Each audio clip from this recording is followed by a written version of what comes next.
So, hello everyone, welcome to Bajirao IAS Academy previous year questions analysis. Now, in this session, regularly we have been analyzing the previous year questions which were asked by UPSC in 2022 examination.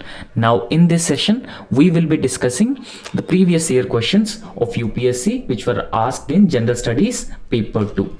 Right, so the first question that we are going to discuss is about the difference between the presidential election between the president of France and the president of India. Now the question here, it is asking that critically examine the procedure through which the president of India and France are elected in elected. So this answer have to be written in 250 words. Okay, you have to write this answer in 250 words. Now first, briefly describe what is the procedure of election of president of France and president of India, and then you have to describe the major features. So the procedure and the major features, and since the directive word here, it is asking critically examine, you have to write the other side of it. That means what are the drawbacks, what are the shortcomings with the election of both president of India and president of France. Now firstly, in the introduction itself, you have to briefly describe what does the presidential election procedure in the election of president and election of president of France and India. So firstly, the presidential election process, particularly in India and France, differ significantly in terms of the electoral system and also the voting procedure. So for example, electoral system in the means system means that the electoral college in India, we know that whenever it is about the presidential elections, the elected members of the both houses of the parliament and elected members of the state legislative assembly take part in the election of the president firstly. Okay, secondly, the voting procedure. The voting procedure is not the first past the post system, rather it is the proportional representation system by single transferable vote. Okay, so therefore there is a significant difference between the election of the president of France and president of India. So therefore, in this context, we will be critically examining the procedures through which the president of India and president of France is going to be elected. Now, firstly, understand both are the president of India and the president of France are considered as head of the states. Okay, so head of the states. However, in the case of India, president is not the real head of the state. Okay, so he is just the titular head of the state. Okay, now both the countries have a similar democratic setup, so they are the democratic countries, and their procedures, even though they are democratic countries, the procedure for the election of both presidents of both these countries are significantly different. Okay, so as I have already told you, the electoral college of president of India consisted of elected members of both houses of the parliament as well as elected members in the state legislative assembly. However, when it comes to the election of France president of France, he or she will be elected through 2 rounds system by the citizens of France. Okay, so we can say that it is a kind of a direct election when it comes to the election of president in France. However, when it comes to the election of India, it is a sort of an indirect election. Now, in this context, what exactly is the procedure of election of the president of India and the president of France? So firstly, Indian Constitution Article 54 talks about the election of the president. Okay, so he would be elected by the electoral college, and the electoral college is comprising of both elected members of the both houses of the parliament as well as the elected members of the state legislative assemblies as well as Union Territory of Delhi and Puducherry. Okay, so this is the electoral college which elects president. So apart from this, Article 55 subclause 3 also talks about the proportional representation.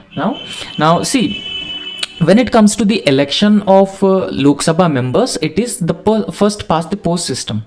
So however, indirect election comprises the proportional representation by a single transferable vote. Okay, so this involves a single transferable vote along with the secret ballot. Now secret ballot means that if a particular individual casts his vote, then he is not obligated to reveal whom he has cast his vote. Okay, so this is known as secret ballot. Now apart from that, in the election of the president, if any candidate gets more than 50 percentage or at least 50 percentage of the votes plus one vote, only then he will be declared as the president. Okay, so this is the this is some sort of a restriction. Now on the contrary, when we talk about the election of the French president, it is a sort of a direct election. Direct election means people directly take part in the election of the president. Okay, so apart from that, it also takes place in 2 rounds. Okay, so 2 rounds. Now in the first round, generally what happens is that it is not an official election, it is not a direct election. However, a few 500 already elected representatives usually nominate few candidates. Okay, so those candidates would contest elections. Okay, so in the first round, to officially become a candidate, a contenders must be nominated by 500 elected representatives. So this is the first round of the election. Now, so after the election, the first round of the election, there will be an official election campaign. Now in the official election campaign, each candidate will be given equal airtime on TV and radio. Now 2 weeks before the second round of election, the first round of election usually takes place in France for the election of the president. Okay, so only if one particular candidate gets more than 50 percentage of votes, if no candidate gets more than 50 percentage of votes, only then the second round will be held. Okay, so only 2 candidates with most votes qualify for the second round. In the second round, generally what happens that only 50 percentage of only only 2 candidates with most votes qualify for the second round. This is about the election of French president. However, there are certain concerns, there are certain shortcomings and drawbacks as well. Now, election of Indian president. So in the case of election president, the value of votes significantly differs because of different state legislative assemblies have a different size of populations. So because of this reason, the value of vote significantly differ. Secondly, election can be carried out even if a state assembly is dissolved under Article 356. Now, there are a few state legislative assemblies, so they don't have the representation. Even then also the election of the president takes place, so thereby depriving the representatives of that particular state in choosing the president of India. Okay, so the third concern is presidential elections cannot be challenged by any other person, even the citizen, either a person who cast his vote or a candidate who is contesting the presidential election. Only they can challenge the elections of the president. And here other thing you have to understand is that the presidential and vice presidential elections can be challenged in only Supreme Court, not in High Court.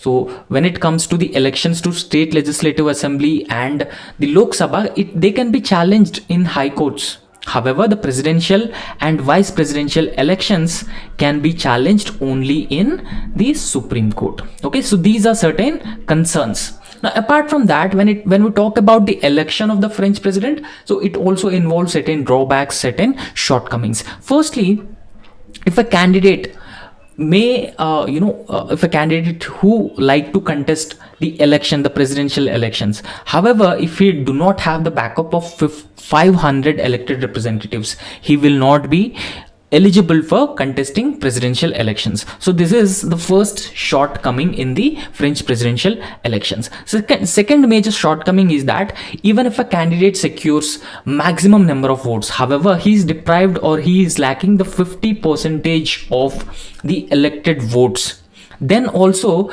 there's a less chance. Okay, so however, even though he's securing majority or the maximum number of votes in the second round, there's a possibility that his opportunity will be reduced in the second round. So these are some of the concerns which are associated with the presidential election of India and president of France.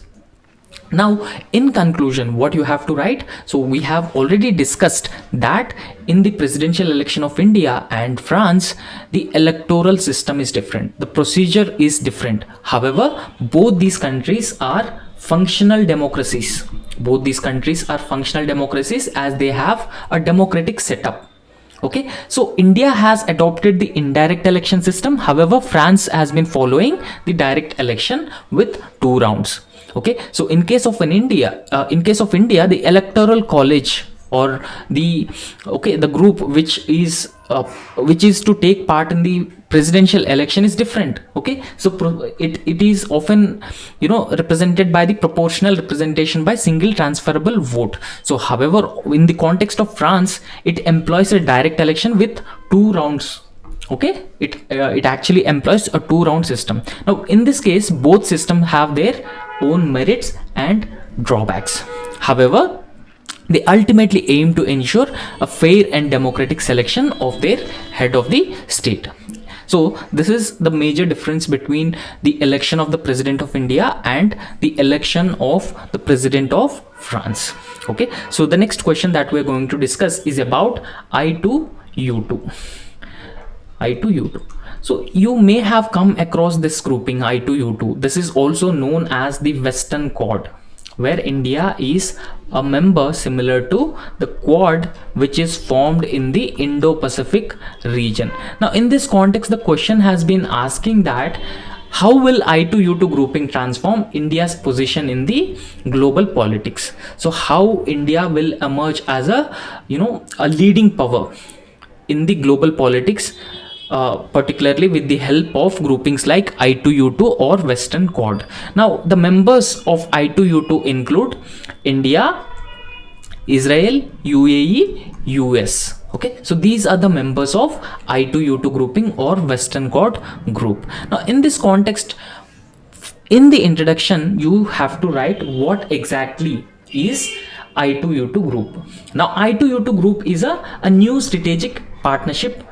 So this is known as a strategic partnership between these countries: India, Israel, UAE and US. Okay, so this is actually a strategic partnership that is formed between these 4 like-minded nations, and this is also called with other names like West Asian Quad, or Middle East Quad, or New Quad. So, okay, so this also has different names. However, it was established. So why the Quad has been established? Now it has been established to actually enhance cooperation and collaboration, in order to ensure that we all know that the Middle East is a volatile region. Stability in Middle East is very important for the global stability and even the energy security. In fact, Middle East also houses a key trade links or trade routes. So therefore, the cooperation and collaboration, in order to establish or enhance cooperation and collaboration among these countries, these like-minded countries, in the areas of water security, energy security, transportation, space, health and food security. Okay, so these are the areas where they likely cooperate. So after that, the main objective of this I2U2 grouping, the main objective involves promotion of economic development, scientific innovation and regional stability are the major objectives of this grouping. Now, apart from that, the member countries of the I2U2 grouping, are actually committed to working together to address common global challenges and also exploring new opportunities for growth and progress. Now there are various challenges, for example climate change and climate change driven disasters, instability in the Middle East, cybersecurity, terrorism, piracy, so even the pandemic like COVID-19 and the Chinese influence in the region. So there are a wide variety of challenges in the region. So therefore they want a greater cooperation and collaboration, and they also wanted to address these common challenges and wanted to explore new opportunities. So that is what they are actually aimed at. Now in this context, please understand what are the major objectives Okay, so what are the primary objectives of this I2U2 grouping? So first understand, in order to understand India's significance of I2U2 for India's role in the global politics, we need to understand a few basic objectives of I2U2 grouping, right? So the I2U2 grouping major objectives involves, it wanted to reinvigorate and re-establish American partnerships globally. Okay, so I2U2 has been established. The initiative has taken by the US, bringing all these countries. Now, if you look at India's foreign policy, it is slightly leaning towards USA. So because of this reason, the major objective of I2U2 is to ensure, reinvigorate and re-establish American partnerships globally. The second major objective is to cooperate on wide variety of fields. That is a major necessity now. So because of the COVID-19 pandemic, the Russia-Ukraine war, there's a food crisis, fertilizer crisis, energy crisis that has been taking place, and even terrorism as a global threat has been re-emerging. So in this context, all these like-minded countries will collaborate and engage with each other when it comes to ensuring food security, maritime cooperation and other related issues. Okay, so they focus on all these issues. Now, apart from focusing on these issues, they will also promote deeper economic and trade cooperation. Now, if you look at India's trade with these I2U2 countries or Western Quad countries, India has been mostly enjoying the surplus trade balance. So therefore, it will benefit India to further export its products to these countries, further strengthen its trade relationships with these countries. So therefore, India will be focusing on economic and trade linkages with the Western Quad countries, along with focusing on developing biotechnology. Now, biotechnology is very crucial for agriculture, healthcare, and preventing diseases like COVID-19. So therefore, in this context, they will be focusing on biotechnology as well as economic and trade linkages. So after that, they have been trying to leverage the technological expertise. Already, countries like Israel and USA are known for their technology, okay, their technological expertise. So in this context, all these countries collaborate closely, in the areas of technology, climate, COVID-19, trade, and security. So these are the areas where they are where they likely cooperate. Now, apart from that, security and geostrategic cooperation is also one important dimension between these countries. Okay, so to examine the possibilities of security cooperation among the four nations within the structure of a new alliance. So as I have already told you that the stability in West Asia is very important. And in recent times, Russia and China have been making a deeper inroads into the Middle East. So it further creates instability and there is a threat of proxy war.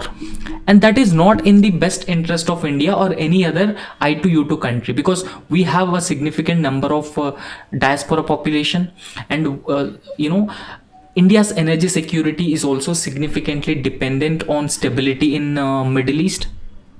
So because of all these reasons, it is very important that India ensures stability and strengthens its security cooperation with these like-minded countries as part of the I2U2. Now, in this context, what is the significance of I2U2 grouping for India? Okay, so I2U2 grouping has a certain significance for India. So what does this significance? Firstly, India has been following the policy of dehyphenation policy. So what does this dehyphenation policy actually means?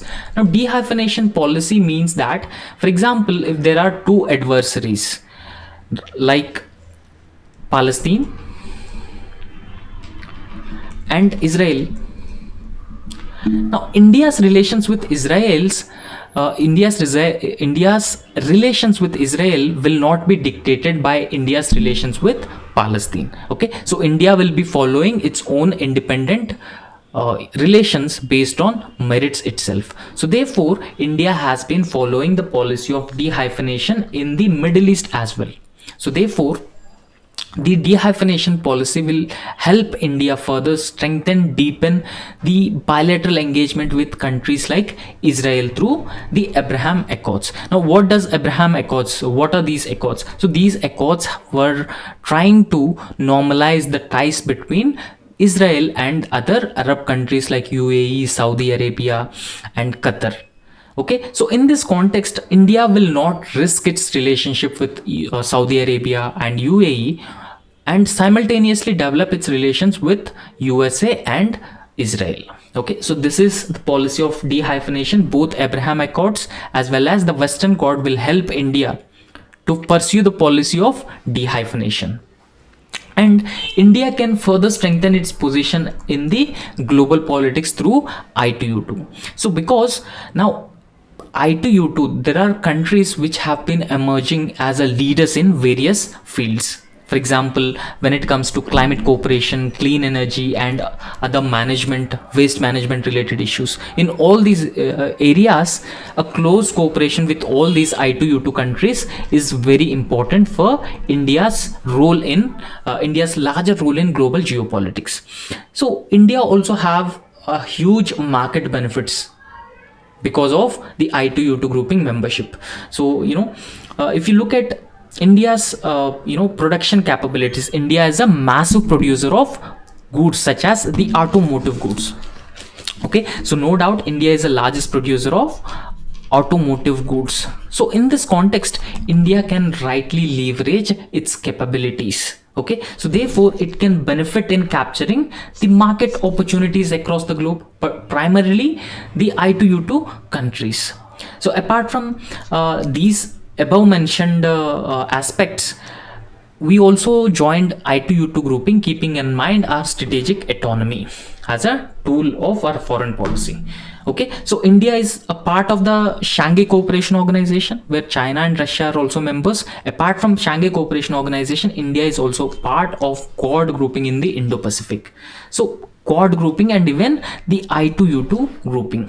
So because of these reasons, India could be able to maintain its strategic autonomy going ahead. Now, strategic autonomy will help India ensure or secure its national interest as well as its sovereignty.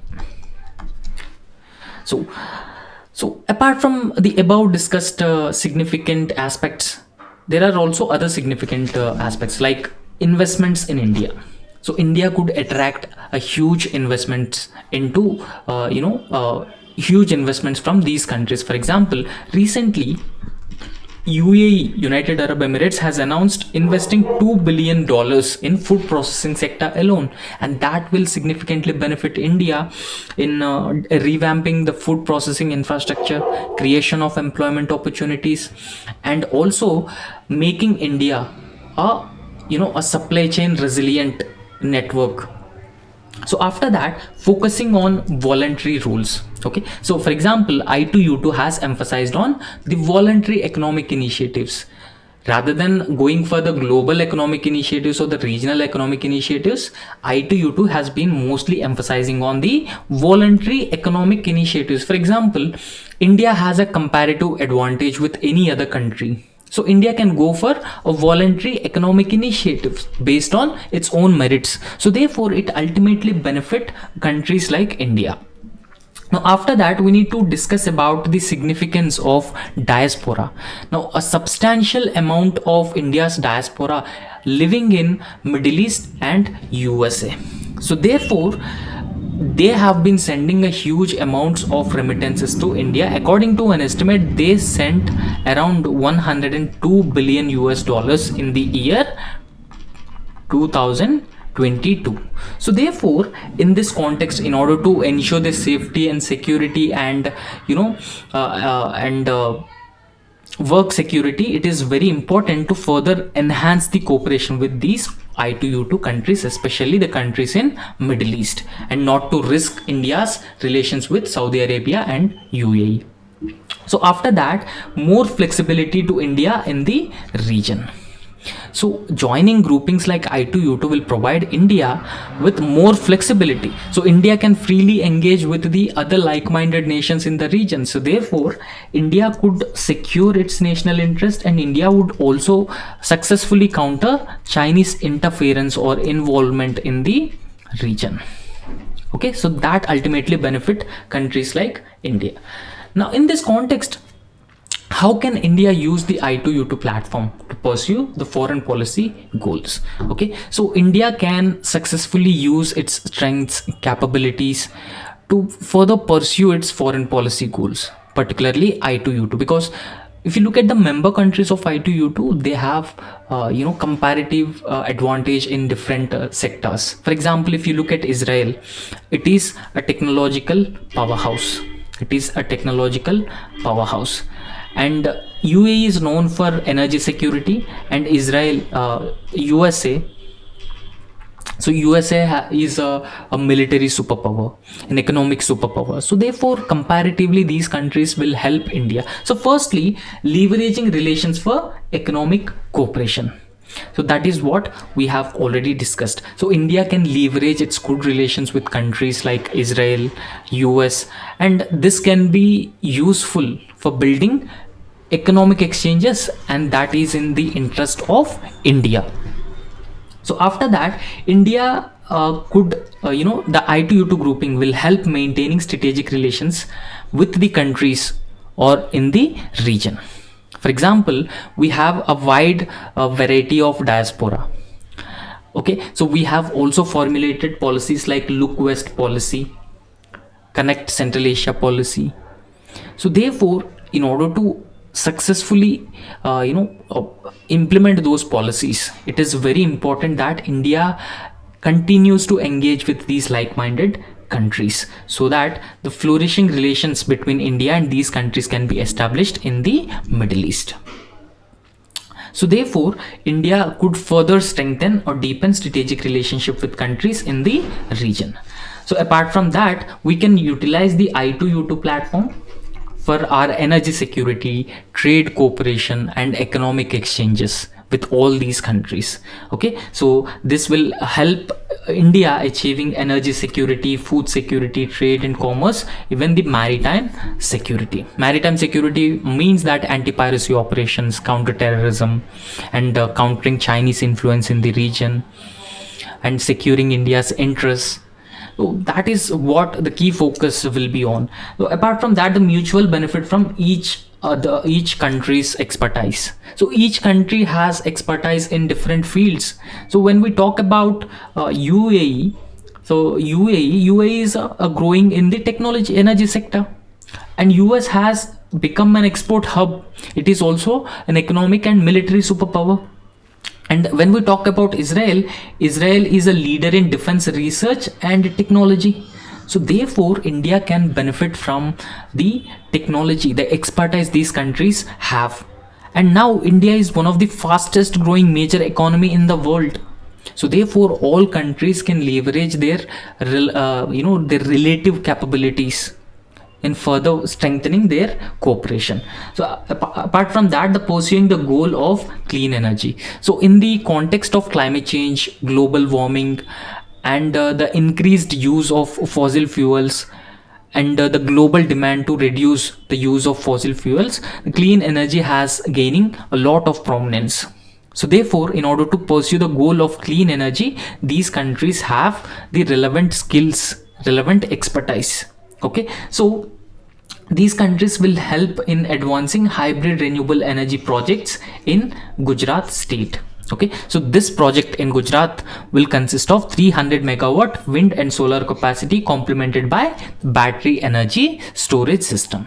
Okay, so this is how India can leverage the I2U2 group, and India can play a leading role in the global politics. Okay, so the next question that we are going to discuss is about the clean energy is the order of the day.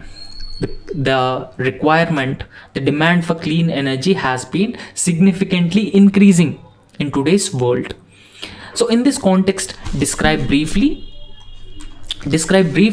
India's changing policy towards climate change in various international fora in the context of geopolitics. Okay, so I hope you have understood this question. Clean energy has been increasingly emphasized in recent times. Okay, clean energy or renewable energy has been increasingly emphasized in recent times. So in this context, India has changed its policy towards climate change, and that is reflected in the various international forums and India's desire. Right. So firstly, in introduction, you have to write about India's international commitments with respect to tackling climate change. So recently, COP26, in COP26, India announced that India will become net zero by 2070. Okay, so this is what India has announced, and India has also announced that around 50% of its electricity requirements will be met through renewable energy sources by the year 2030. Okay, so it will be met through renewable energy sources by the year 2030. So therefore, these promises under Panchamrit commitments gained prominence, significance in the global fight against climate change. Okay, so India is pioneering a new model of economic development. Okay, so India now has been focusing on less carbon intensive approaches of production. Okay, so and India has also, providing a blueprint for other developing economies, that how can we become a less carbon intensive economy. Now India has already achieved its COP21 commitments. At the Paris summit, India has promised that 40% of its power capacity will be met through non-fossil fuels. So thereby India has already met its commitments. Almost 9 years ahead, India has already achieved its commitments, and share of solar and wind in India's total energy mix have grown phenomenally. Because of both public and private partnership rapidly increased in recent years, the solar and wind energy in India's energy mix have grown phenomenally or significantly. So this has reflected in clean energy as a order of the day, and how serious India in its fight against climate change. Okay, so this is what you have to write in the introduction in a brief manner. Now we need to talk about the COP26 Panchamrit commitments.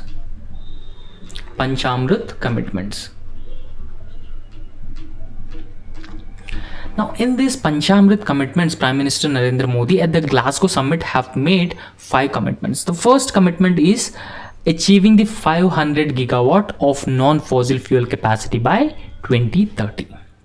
And India will produce 50% of energy from the renewable sources by 2030. And we will be reducing our total carbon emissions by 1 billion tons till 2030.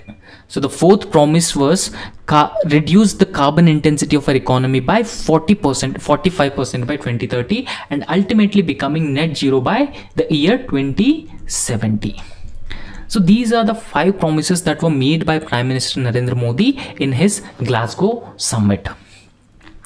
Right. So these 5 promises, or the Panchamrit commitments, reflects India's commitment in achieving the climate action, or achieving the goals which were already promised. So India's fight against climate change. So how India has been coming up with various policies, various steps to fight against climate change. Firstly, owing to the technological developments, we have made several technological developments. Apart from steady policy support and a vibrant private sector, solar power plants are cheaper to build than coal ones. Okay, now if you look at India's total energy basket, coal has dominated the energy production.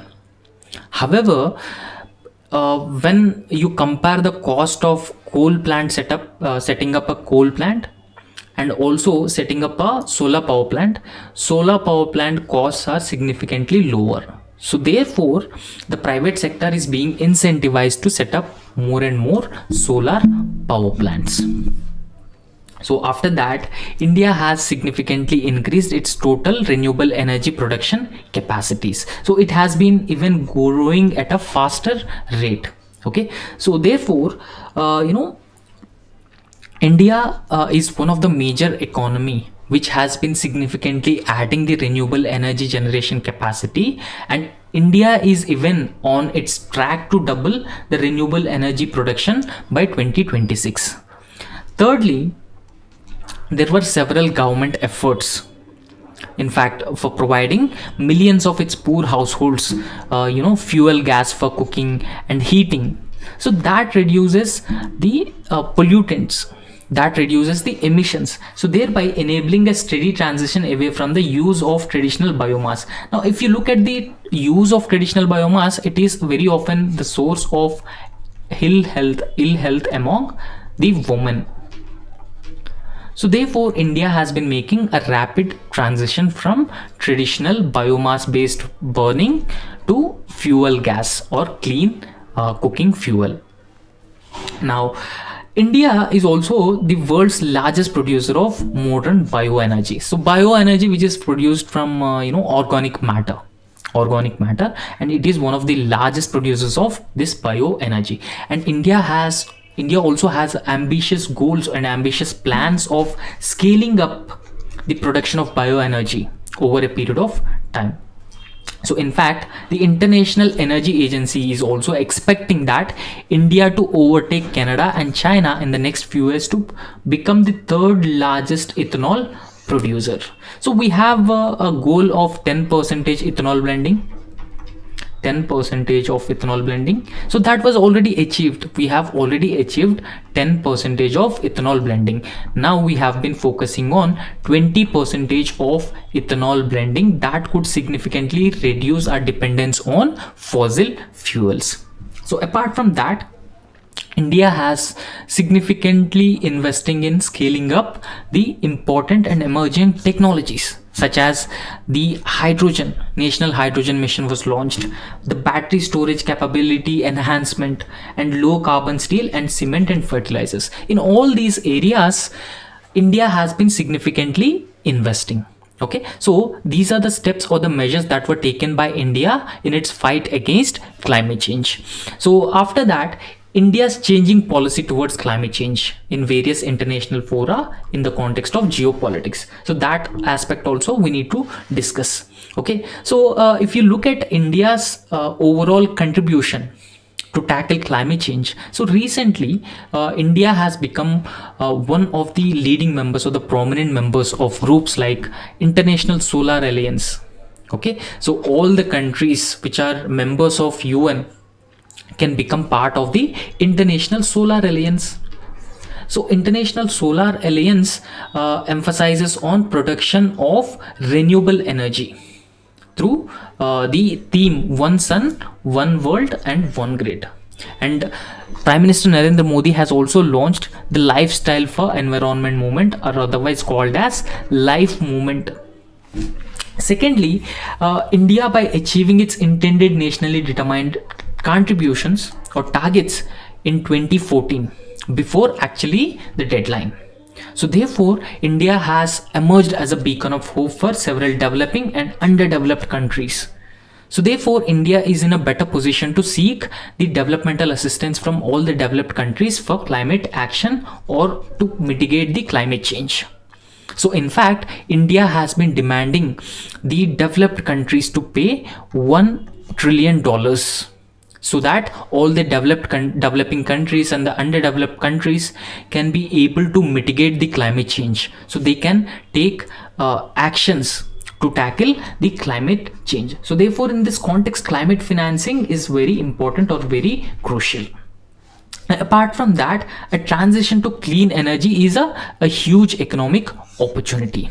Okay, so this involves, or this comes up with a huge economic benefits. Now India is particularly well placed among the global leader or to become a global leader in renewable energy, renewable batteries, green hydrogen.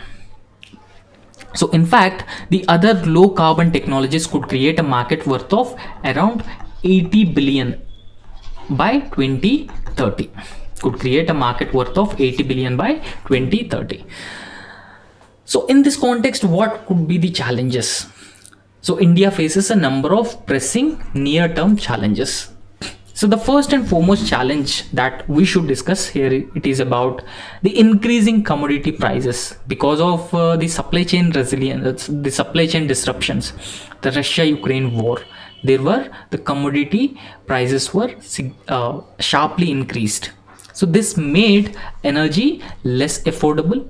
Less affordable means more costly, and tight markets are increasing the energy security risks for the third largest energy importer. Now India is the third largest energy importer. So after that, financially ailing electricity distribution companies are impending. For example, the discoms, which have been facing a lot of issues, they are in the financial stress. So therefore, the ailing electricity distribution companies are impeding the urgent transformation of the sector. So thirdly, high levels of pollution have left Indian cities with some of the poorest air quality in the world. So that also has a significant health impacts on the people who are living in those urban areas. So that is primarily because of the excessive use of fossil fuels and vehicular emissions. So however, in order to reach the target of net zero by 2070, the International Energy Agency estimates that India would require around $160 billion per year. Okay, so this is more than what India has been spending at current rates. So therefore, in this context, access to low cost long-term capital is key to achieve the net zero target, which is part of the Panchamrit commitments. Now, while writing conclusion, as we track the progress of climate mitigation, we must also track the climate finance. The climate finance mitigation can be done or can be achieved only through a sustainable, low cost long-term capital finance or low cost long-term capital. So therefore, in this context, justice would truly be served if pressure is put on those countries that have not lived up to their climate finance commitments. So developed countries are historically responsible for the present climate change. So therefore, those developed countries have to contribute for the technology transfer and also the finances to these developing and underdeveloped countries, so that the tackling of climate change is a possibility. Otherwise, we would be facing the worst consequences of the climate change going ahead. Okay, so that's all for today, and tomorrow also we will be discussing the economy and science and technology, internal security and environment paper, general studies paper 2. Okay, so thank you so much, and if you like the video, if you like our work, please like the video and also subscribe to our YouTube channel. Thank you.